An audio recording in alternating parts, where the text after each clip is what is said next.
আমি কোনো জ্যোতিষী না যে আপনাদের বলবো বলেন আলহামদুলিল্লাহ, বলেন বিসমিল্লাহ।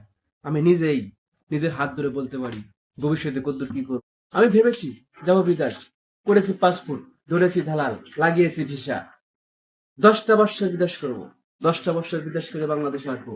আসার পরে 10 তলা, 15 তলা, 20 তলা ফাউন্ডেশন করে বাড়ি করব। বাড়ি করে এরকম হাইয়েস্ট একটা সে একটা গাড়ি কিনবো।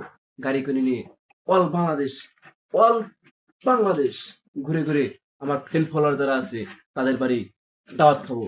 তাহলে আমার কাজ কাম করতে হবে না। প্রতিদিন একটা করে ফ্রেন্ড ফলোয়ার বাড়িতে দাওয়াত খাবো। কি ভাই, দাওয়াত খাবেন না? যদি দাওয়াত খান লাইক কমেন্ট করে দিন। কিন্তু ভেবেন না যে যদি এসে পড়ে না ভাই, এটা তো মুখের কথা। আপনাদের ভালোবাসা পাই অনেক, এটাই আলহামদুলিল্লাহ। ধন্যবাদ প্রিয় আমার কলিজার ভালোবাসার মানুষ যারা আছেন, আলহামদুলিল্লাহ।